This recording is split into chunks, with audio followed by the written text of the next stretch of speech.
Segment La zone neutre. Pascal, pas le choix. Une bombe dans la Ligue nationale de hockey. Littéralement. Évidemment, ça arrivait pendant que je faisais une sieste, une petite sieste. C'est toujours ça. Toujours ça. Des grosses transactions qui surviennent quand on s'en attend le moins. Il y avait des rumeurs concernant Quinn Hughes, Pascal, avec les Devils, évidemment. Les Rangers aussi, les Red Wings. Il y a plusieurs équipes qui étaient pointées pour mettre la main sur le défenseur des Canucks. Et finalement, ben, c'est le Wild qui, à la dernière minute, dans ce qui se disait par après la transaction, c'est que la semaine avant, Bill Guérin a contacté les Canucks avec l'offre qui aura été acceptée finalement. On rappelle aux auditeurs, Quinn Hughes a été échangé contre un choix de première ronde, Liam Ugren, un joueur qu'on a régulièrement parlé sur le Oui. podcast, contre Ziv Boyum aussi et contre Marco Rossi. On va faire le tour des espoirs qui ont été échangés dans cette transaction-là, mais Pascal, je veux t'entendre dans un premier temps. Est-ce qu'on parle du Wild comme étant l'une des meilleures défensives de la Ligue nationale maintenant que Quinn Hughes est arrivé avec Minnesota? Ouais, vu que Ziv Boyum était le gars que j'aimais. Tu sais, que j'ai jamais été un gros fan de Boyum, là, vous savez, là, ceux qui nous suivent depuis longtemps. Ben, il s'en va, puis il rejoue, puis il est remplacé par un des meilleurs défenseurs offensifs de la ligue. Donc, oui, là, j'hésitais entre celle des Canadiens à long terme, puis celle-là, ben, là, c'est celle-là qui remporte la palme pour l'instant à cause de la profondeur, mais la qualité de son top 4 est quand même pas piqué des verres, je te dirais. Là. Ouais, on parlait, on se souvient, on avait fait un face-à-face, la défensive du Canadien contre la défensive du Wild du Minnesota, puis c'était quand même assez égal. Mais là, avec Quinn Hughes, ça prend une toute autre dimension. Qu'est-ce que tu penses du prix qui a été payé, Pascal, pour les services de Quinn Hughes? Ben, c'est quand même un prix. Ben, c'est assez cher payé quand même. Mais je pense que. Est-ce qu'il aurait pu avoir plus ailleurs? Sûrement. Est-ce qu'il aurait pu avoir moins ailleurs? Ouais, sûrement aussi. Mais j'aime bien le fait, tu sais, Vancouver, au début de la saison, j'avais dit on pète tout puis on recommence. Là. Ça semble se diriger vers ça là, pour l'instant. Ce qui est Quinn Hughes est échangé contre quatre éléments quand même assez intéressants. Tu sais, Liam Mugren se dirige vers un futur top 9. Marco Rossi, c'est un centre top 6, même s'il est petit, il demeure un gars qui joue quand même pas mal plus gros qu'il l'est. Ziv Boyum est un gars top 3, j'ose pas dire première paire, je l'aime pas assez. Puis un choix de première ronde qui s'enligne pour être, mettons, autour du 20e. Donc, non, je trouve que c'est un bon prix payé. Le meilleur joueur demeure Quinn Hughes. Il n'y a aucune chance où presque les 4 joueurs de l'autre bord soient meilleurs que lui, même Ziv Boyum. Mais l'ensemble, tu sais, les deux trades, au moment de le faire, au moment de faire le trade, tout le monde est gagnant à mes yeux. Tout le monde a eu une équivalence au prix sur le marché. Hughes, on ne sait pas s'il va signer dans 2 ans. C'est en 2027, je pense. 2027, dans Ouais, le fond, à la exact. fin de la prochaine saison. Ouais. S'il ne signe pas, c'est sûr qu'il se ramasse 4 éléments de moins. Mais, tu sais, j'espère qu'il va signer. Au pays, ils vont l'échanger au New Jersey pour le gros prix. Mais ça, je pense qu'il n'y a pas de perdant nécessairement possible pour au moins 2 ans. Puis, tu sais, mettons que Hugren, il ne réussit pas à devenir un joueur potable.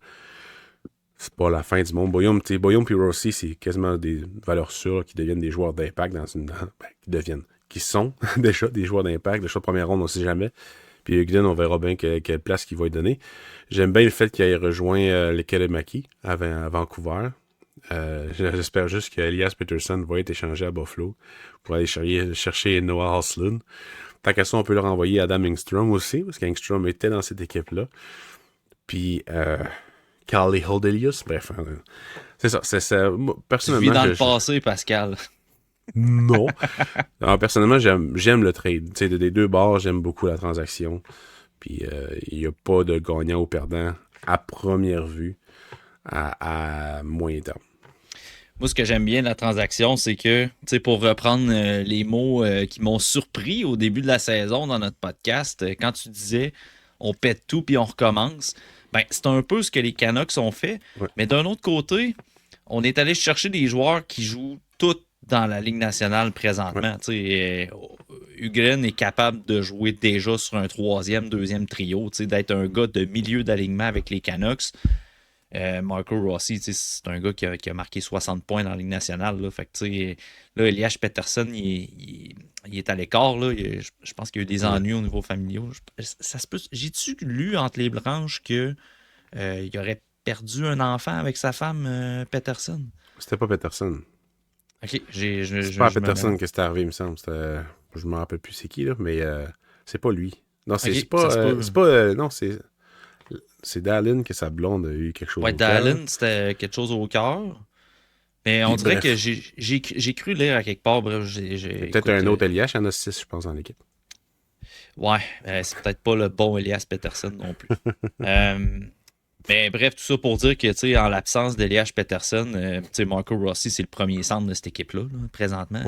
C'est le rôle qu'il avait avec le Wild là, déjà, en alternance parfois avec Joel Eriksson-Ek. Ouais.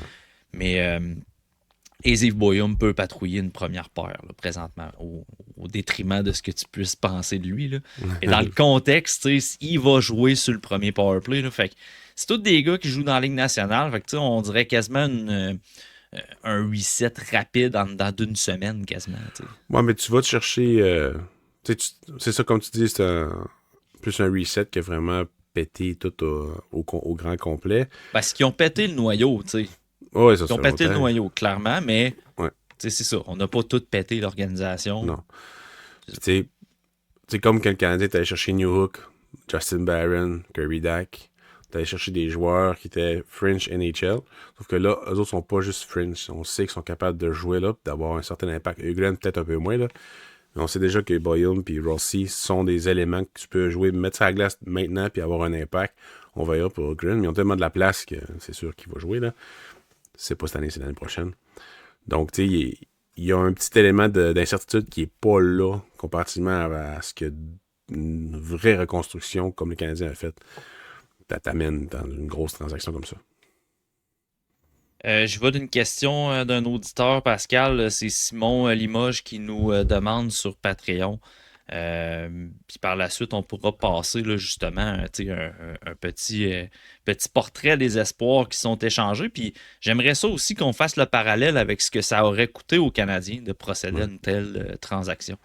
Mais tout d'abord, la question à Simon Limoges. Auriez-vous accepté Dawson Mercer, Simon Nemec et un choix de premier tour pour Quinn Hughes? Dans le fond, si les Devils avaient offert cette offre-là, est-ce que ça aurait été meilleur que ce que le Wild a offert? J'aime bien Mercer. Bien qu'une très bonne saison cette année. Nemec, ça commence aussi à être une bonne saison. Pardon. La saison des virus. Non, je suis à la fin, mais ça fait 3 semaines que je suis à la fin. Je pense qu'il y aurait nécessité quelque chose de plus à l'avant, mais plus comme Ugren, dans le fond. Mais oui, c'est une offre qui est très, très faisable à mes yeux. Là. C'est quelque chose qui s'équivalerait. C'est une bonne proposition. C'est rare que ça arrive, des bonnes propositions. Bravo, Simon. J'ai l'impression que l'aspect... Parce que Dawson Mercer, c'est un ailier. L'aspect que Marco Rossi puisse jouer au centre, quand on regarde la ligne de centre des Canucks présentement, c'est atroce en l'absence d'Elias Pettersson. J'ai l'impression que ça joue quand même sur le fait que l'offre était plus alléchante du côté du Wild. Ouais. Moi, c'est sûr que oui. All right. On a-tu une autre question? Ouais, c'est ça. PL Vézina dit manque juste Oslund pour faire le trio de Joe Gardens. Ouais, c'est yes. Comme je disais à Pascal, on vit dans le passé. On se rappelle de ces belles années-là dans le scouting qu'on avait fait ces saisons-là. Pascal, rapidement, Liam Ugren, qu'est-ce qu'on obtient du côté des Canucks de Vancouver? On a parlé d'un gars qui peut être top 9. Est-ce que c'est un gars qui peut justement donner... un bon apport offensif ou on parle plus d'un joueur assez polyvalent? C'est sûr que c'est pas encore un produit fini, loin de là, mais c'est un gars qui est bon partout sur la glace. C'est vraiment un gars intelligent. Il a pas un mauvais patin. C'est un gars qui est capable d'être physique aussi. Très bon lancé. Le genre de gars qui peut jouer un peu avec n'importe qui dans un top 9 puis être un élément complémentaire à des bons joueurs pour s'occuper un peu de la job sale. J'ai pas regardé sa saison à date avec le Wild puis avec l'équipe dans la Ligue américaine. Mais à date, dans le national de hockey, ça a toujours été quand même des bons styles, des bons stages. Mais en pré-saison aussi, Zuccarello n'était pas là, puis il avait joué un peu avec Yurov, puis ça allait quand même bien. Mais ils ont quand même beaucoup de profondeur. Le Wild à l'attaque, quand même, pas pour rien, qui ont donné deux éléments quand même assez importants de leur futur. Fait que, tu sais, il manquait un peu de place pour lui, mais c'est vraiment un gars. Je pensais qu'elle allait être un peu meilleure que ça, un peu plus rapide. Je le voyais vraiment rapidement dans le national de hockey, ce qui est pas faux, parce que ça n'a pas été trop long qu'il joue des matchs. Mais la rapidité d'exécution, puis tout, je trouve que l'offensive a de la misère un peu embarquée. Mais je pense. Ça devrait être un gars 20-20 dans le fond, 20 buts, 20 passes, 40 points, avec des présences sur l'avantage numérique, mais surtout sur des avantages numériques avec un apport physique. Fait que c'est ce que je m'attends de lui. Ziv Boyum, on a abordé son cas dans les derniers épisodes. Tu sais, c'est un défenseur qui est assez offensif à son année repêchage. Oui. On estimait que tu sais, peut-être l'aspect physique allait être à travailler. Très bonne mobilité du côté de Ziv Boyum. On en a parlé même au début de l'épisode, Pascal, mais j'aborderais peut-être une petite portion de son profil que j'ai vu passer ses réseaux sociaux, puis je veux juste clarifier cet aspect-là. Est-ce que Ziv Boyum a le potentiel de devenir un Quinn Hughes pour les Canucks de Vancouver? Oui, le potentiel est là. C'est le même profil un peu. C'est-à-dire que physiquement parlant, il n'y a pas la même combativité excusez, pas la même compatibilité. Il y a un peu la même compatibilité. C'est-à-dire qu'il défend correct. C'est un gars vraiment de cérébral, en fond, qui va défendre avec son patin, son bâton. Mais puis au corps à corps, devant le filet, le long des bandes, c'est pas facile. Il perd beaucoup de batailles, perd des rondelles. Donc c'est vraiment plus un gars qu'il faut qu'il ait une meilleure prise de décision, une meilleure prise d'information. C'est la même chose avec Quinn Hughes. Quinn Hughes, son patin est encore plus élite que Ziv Boyum. Boyum n'est pas nécessairement le plus léger. Il a un bon patin, un très bon patin, mais ça manque encore un petit peu d'explosion, un petit peu de puissance comparativement à Quinn Hughes, qui est un des meilleurs, sinon le meilleur patineur en défensive dans la ligue. Là.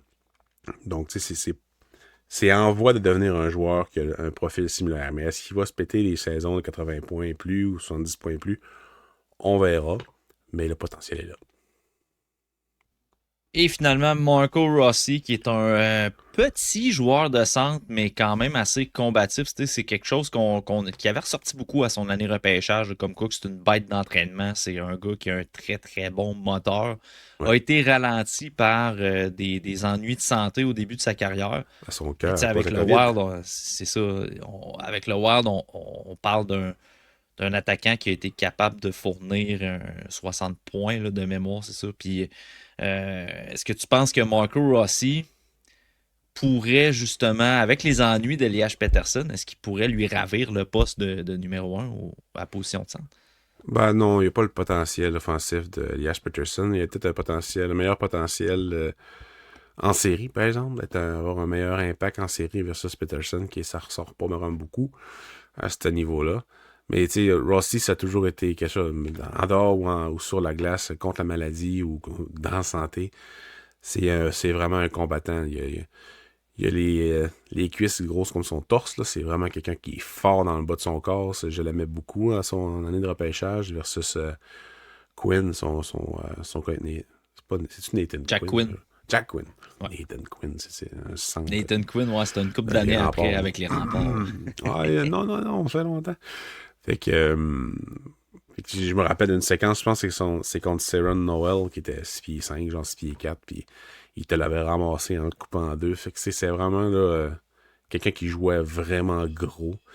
Puis ce genre de centre-là, même s'il était genre 5 et 9 à son année de repêchage, c'était comme... Il va jouer dans le show, ce gars-là. Puis la COVID a fait peur un petit peu. Il est revenu, puis ça a pris 1 an et demi de plus, dans le fond, juste à cause de ça. Mais j'ai trouvé ça tannant, ces conflits contractuels avec le Wild. Bill Guérin, c'est pas mon préféré à cause de tout ça. Donc, je suis quand même content qu'il se ramasse ailleurs que là, même si c'est Vancouver que je déteste au plus haut point. Mais il se ramasse avec 4 éléments que j'aime bien, c'est-à-dire un choix de repêchage que j'adore ça. Boyum, dans ce contexte-là, je pense qu'il va sortir encore plus, même s'il est moins bien appuyé. Puis Rossi que j'aime, puis Glenn que j'adore aussi. Donc, il coche les Canucks coche une coche de plus dans mon... Ah, c'est pas si pire comme équipe.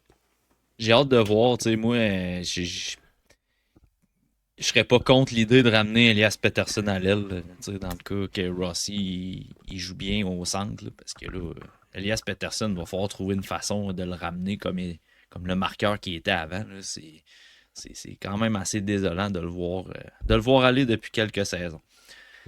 Pascal, le Canadien de Montréal qui veut réclamer Quinn Hughes sur le marché des transactions, on regarde ce que ça a coûté. Si on fait un comparatif avec ce que Montréal aurait pu offrir pour accoter cette offre-là, parce que souvent, veut pas, puis peut-être moins auprès de nos auditeurs, mais dans le monde en général, là, les partisans de hockey montréalais, on se rattache beaucoup sur ce qui est fait à Montréal et on se rattache beaucoup sur ce qu'il y a à Montréal. Fait que pour donner un aperçu de ce que ça aurait coûté, Pascal, j'imagine que David Reinbacker est dans cette transaction-là. Ouais, il aurait probablement dit les Hudson en premier, mais c'est sûr que ça aurait été non, parce qu'ils valent probablement quasiment la même chose.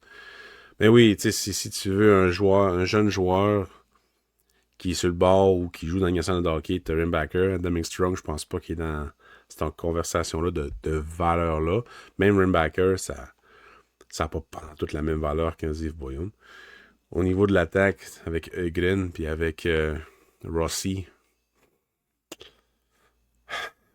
Bolduc. Moi, je pense que Ugren, Kapanen, peut-être. Ouais. Ah, y a rien. Sérieux, le Canadien, rien. Il y a Non, rien. le Canadien n'aurait pas pu danser. Là. Non, ça n'aurait rien servi, en fait. Ouais, rien servi. Tu t'avances avec Quinn Hughes puis Len Hudson. T'es bien content, là. C'est parce que si mettons, t'es pogné, c'est vraiment ça. Si t'es pogné pour donner Bolduc et Kapanen, pour balancer entre Rossi, pour balancer entre Rossi et Ugren, moi je pense que les Rossi et Ugren sont peut-être supérieurs présentement à Kapanen et à Bolduc. Ben là, ça veut dire que t'as pas le choix de donner les Hudson, parce que sinon, ça marche pas. Là. Le Canadien n'a absolument rien. Même en donnant Age, Reinbacker, puis un choix de première ronde, ça accote pas. Parce qu'il voulait des bodies. Il voulait du monde qui joue dans la ligue, avec une certaine stabilité, un certain comment on dit ça, pas de risque, un manque de risque dans le fond, le contraire. T'es sûr qu'ils vont jouer dans la ligue, ils sont déjà là. Simon Limoges, il nous donne comme comparatif, puis c'est pas faux tant que ça. David Reinbacker, Kapanen, choix de première ronde, Juraj Slafkovský. Ouais. Je pense que Slav vaut plus que d'avoir à donner tout ça. Probablement qu'ils diraient d'enlever Kapanen et ils veulent un body. Fait que... Bolduc à la place de Kapanen, peut-être? Ben, vu que c'était hésitant, probablement que ça passerait, mais ça sert à rien d'aller chercher. En tout cas, oui, en termes de valeur, oui. En termes de valeur, oui. Oui, ça fonctionne. Mais j'irais bien plus chercher un centre que de me départir d'un centre puis d'une ligne top 6 de coûter une saison de marde. Moi, là, Pascal, je conclurais cette discussion sur la transaction de Quinn Hughes en rappelant que l'importance de bien repêcher et aussi la fameuse phrase que tu apprécies mentionner et que Simon Servant répète fréquemment également. Tout est un asset. Ouais. On le voit présentement. Tu sais, je suis sûr qu'on parlera à Marty présentement. Là. C'est un fan du Wild pour leur capacité de repêchage et pour d'autres raisons, j'imagine. Parce que le Wild ont fait des bons repêchages dans les dernières années. Ouais. Puis je suis sûr qu'on demanderait, tu sais, hey, Ugren, Boyum, Rossi qui partent, tu sais, puis les fans d'espoir, là, tu sais, c'est des espoirs que tu t'accrochais à eux autres, tu sais, tu veux les garder parce que tu les aimes, c'est des bons choix, mais tu viens de recevoir Quinn Hughes là, pour ces trois Ouais, c'est gars-là. ça. Tout est un asset. Ah ouais. J'aimais beaucoup Heinemann, puis j'aimais bien le fait que le Canadien ait le 16 puis le 17, mais t'as Noah Dobson. Donc, tu chiales pas dans ce temps-là. Ça sert à ça. Ça sert à ça. D'où l'importance de bien repêcher. Bien gérer tes effectifs. Parle. Hey, j'aime ça, tu me rouvres la porte, là, la porte de garage est ouverte, Pascal. La transition, là, c'est incroyable. Parlant de bien gérer le personnel, les Oilers d'Edmonton. Les Oilers qui définitivement se cherchaient un gardien pour remplacer l'excellent gardien Stuart Skinner. On salue notre ami Max. Et finalement, on a décidé d'aller chercher Tristan Jarry, des Oui. Pingouins de Pittsburgh. Le gardien qui était tellement mauvais avec les Pingouins qu'on a décidé de le renvoyer dans la Ligue américaine, que personne n'a daigné prendre au balotage, qu'on a remplacé par Arthur Shilovs et qu'on a même donné une chance à Sergei Mourachov parce que Jarry, ça marchait pas. Cette saison est pas si pire que ça, mais tu vois qu'il n'y a pas de rythme pour penser qu'il peut revenir un gardien numéro 1 dans la Ligue nationale. Fait que les Oilers là, qui échangent Stuart Skinner et un choix de deuxième ronde et Brett Kulak qui était assurément leur défenseur le plus stable dans cette brigade qui est difficile. Ekholm. Avec Ekholm, oui. Merci de me reprendre. Mais quand même, on va chercher Tristan Jarry pour ça. Moi, je capote. Je suis content là, en tant que fan des Pingouins, même si Skinner, je veux dire, ça ne réglera pas les problèmes des Pingouins pareil, mais je pense que les Pingouins gagnent cette transaction-là haut la main. Ah oui, il n'y a même pas de débat. Ils ont donné Kulak pour que les salaires s'accotent parce qu'ils n'ont aucune place en masse salariale, les Oilers. Puis tu vas chercher Jarry. Sérieux. Défendre cette transaction-là, ça devrait pas être facile à ton scout, à ton staff, je veux dire, là. Parce que Skinner est plus jeune, en plus, que Jarry. Skinner est amené 2 fois en finale de la Coupe. Son contrat était de 2. Pas bon. Son contrat était de 2,4 millions. Il se terminait cet été, certes. Fait que c'est sûr que là, au moins, tu récupères un gardien que tu sais que tu vas encore avoir pour 2 ans, mais qui gagne 2, puis peut-être même, je pense, presque 3 fois son salaire. Ben oui, mais ça a juste pas de sens. Moi, ça... Tu sais, OK, Skinner t'a prouvé 2 fois pas qu'il choquait, c'est juste qu'il y a des limites à pouvoir avoir des great agents dans l'enclave. Là. Il a quand même collé des bonnes games. Mais n'importe qui, en défensive, devant le net, là, qui gaulait pour cette équipe de marde-là, ça aurait pas été facile. Oui, si Vasilevski avait été là, ça aurait été correct. Là. Mais tu sais, c'est comme... pourquoi il faut tout le temps que tu échanges ou tu ailles chercher 30 sous pour une pièce? Ça, c'est tout le temps ça. Tout le temps, ils sont pas capables d'en faire avec les Maple Leafs. Là. C'est moins pire, les Maple Leafs, avec Stolarz. Bref, lui. Là. Mais sacrément, c'est ridicule. Je trouve ça risible. C'est Stan Bowman qui est là. Ouais. Et voilà. Masterpiece de Stan Bowman. Puis t'as l'autre à Saint-Louis qui fait juste signer du monde un peu croche. Fait que c'est ça. En tout cas. Tu sais, puis là, encore une fois, je ramène aux Canadiens parce que le point de référence des gens, c'est souvent ça, mais regardez le match contre les Canadiens, le nombre d'échappées que les Oilers ont donné. Ah ouais, c'était fou, là. Je veux dire, que ce soit Jarry ou Skinner dans le net, là, ou Pickard, là, ça va être la même chose. Là, le problème Campbell, n'est t'en as pas... gaulé aussi. Là. Ouais. C'est pas Campbell, c'est quoi? C'était Pickard. Pickard. C'est le même goaler. Calvin Pickard, puis pas Brian Campbell, mais... Jake Campbell. Jake... j'ai la misère, excusez. Mais là, ça, on peut le comprendre. Jake Campbell, lui, il s'est effacé de la map de la NHL assez rapidement. Puis, il a fait quelques millions. Ouais, mais tu sais, quand même un gardien qui était promu, un bel avenir, mais malheureusement, je pense aussi qu'il y a eu des problèmes personnels. Il était dans le programme d'aide de la Ligue nationale, puis tu sais, depuis ce temps-là, là, je serais curieux, je pense. Si je me trompe pas, il est dans l'organisation des Red Wings dans la Ligue américaine. Là. Mais là, je dis ça, ma mémoire peut faire défaut. Là. Ça se Mais, peut. mais bref, non, les Oilers qui font du surplace, puis en plus, tu t'en vas. Tu sais, moi, je le connais pas, là, Spencer Stachny, là, mais je pense pas que. Puis tu l'as Tu probablement vu à sais. son année de repêchage, en fait. Si Ouais, je me peut-être. souviens bien, il était avec le programme, à moins que je me trompe de Stachny. Ouais, Mais mais là, écoute, j'ai pas commencé à scouter en 2019 non plus. Je sais pas quel repêchage il était. C'était acheté il y a 25 ans. Je pense pas que je l'ai vu. Je pense pas. Mais tu sais, je le connais pas. Mais Brett mais du Kulak, c'était quand même tu sais, un des défenseurs les plus fiables de l'équipe quand on regardait les matchs. Puis tu sais, même tu sais, plusieurs analystes s'entendaient aussi pour dire que une chance que Brett Kulak est là. Puis Brett Kulak, c'est le défenseur le plus sous-estimé des Oilers. Puis s'il y a bien une chose qui va pas bien à Edmonton, c'est la défensive. Puis là, tu t'en vas échanger ton défenseur, un de tes défenseurs qui est plus fiable. C'est épouvantable. Puis en ah non. plus, tu donnes un choix de deux. Tu sais, c'est comme. Tu sais, mettons, Connor McDavid, il a signé un rabais pour très peu de saison.